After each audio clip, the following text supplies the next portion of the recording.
पाकिस्तान ने अपने समंदर पर तेल की तलाश का काम तेज कर दिया है। तमाम लोकल कंपनीज जिसमें पाकिस्तान पेट्रोलियम लिमिटेड भी है, साइनर्जिको भी है, इस तरह की दीगर लोकल कंपनीज को बाकायदा ठेके दिए गए हैं कि वो ऑयल एक्सप्लोरेशन के लिए सर्वेज करे, ड्रिलिंग करे, इसी तरह प्लेटफॉर्म्स बनाए कि जिसके ऊपर बाकायदा ड्रिलिंग का काम आसानी से किया जा सके। आज की खबर के मुताबिक पाकिस्तान बाकायदा कुछ रिक्लेम्ड एरिया भी लेने की कोशिश कर रहा है। रिक्लेम्ड एरिया ये होता है कि समंदर को पीछे किया जाता है और उस जगह के ऊपर या तो रैंप बनाया जाता है या कुछ ऐसी ऊंचाई की चीज बनाई जाती है कि जिससे समंदर की गहराई भी अचीव हो जाती है और एक लैंड एरिया मिल जाता है। इसका मकसद ये होता है कि कल को कोई बड़ी शिप आ जाए तो उसको समंदर की गहराई भी मिल जाए और वो आसानी से डॉक भी हो सके। चूंकि ऑयल एक्सप्लोरेशन के दौरान आपको फ्यूल की बहुत ज्यादा जरूरत पड़ती है, तो उस सूरत में आपको पूरी पूरी बड़ी बड़ी शिपमेंट्स की जरूरत पड़ती है। तो वो जो रिक्लेम लैंड होंगे वो बाकायदा डॉकिंग का काम करेंगे और आसानी से शिप्स आकर वहां डॉक कर जाएंगे और पाकिस्तान के एक्सप्लोरेशन को प्रॉपर फ्यूल मिलती रहेगी और वो अपना मुसलसल काम करती रहेगी।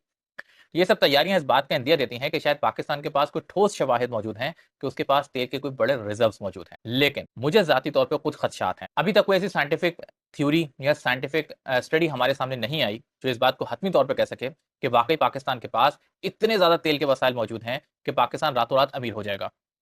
हाँ, अगर पाकिस्तान डोनाल्ड ट्रंप के कहने पर या डोनाल्ड ट्रंप की खुशनुदी हासिल करने ये सब कर रहा है, तो यकीनन पाकिस्तान एक बहुत बड़ी गलती करने जा रहा है। अभी तक सवाए डोनाल्ड ट्रंप के किसी ने क्लेम नहीं किया कि पाकिस्तान के पास मैसिव ऑयल के रिजर्व्स मौजूद हैं। अगर इन केस पाकिस्तान के पास तेल निकल आता है, तो क्या हम सऊदी अरब बन जाएंगे? क्या हम कतर बन जाएंगे? क्या हम बहरीन बन जाएंगे? ऐसा नहीं है। पाकिस्तान अगर तेल निकाल भी लेता है, तो पाकिस्तान के पास तेल को रिफाइन करने के लिए कोई टेक्नोलॉजी मौजूद नहीं है। ऐसे में हम फिर भी अमेरिका या दीगर ममालिक के मरूने बिन्नती होंगे कि वो आगे हमारे ऑयल को निकालें, रिफाइन करें, मार्केटेबल बनाएं, जिस तरह सऊदी अरब में होता है, इस तरह दीगर ममालिक के अंदर होता है।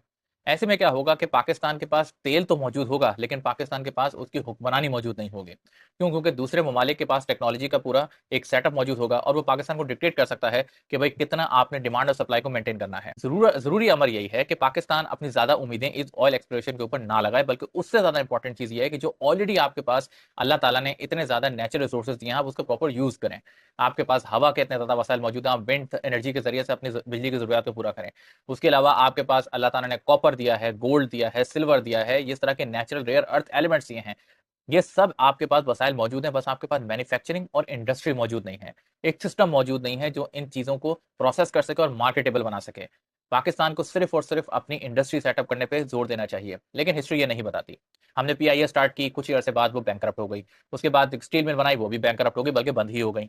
तो पाकिस्तान की इंडस्ट्री बनाने में कभी भी इंटरेस्ट नहीं रहा है और यही वजह है कि पाकिस्तान हमेशा दूसरे ममालिक पर डिपेंडेंट रहा है। और यही वजह है कि दूसरे ममालिक हमारी पॉलिसीज और हमारी ज्योग्राफिकल लोकेशन को लेकर हमसे मजाक करते हैं, जिसको हम सीरियस ले लेते हैं।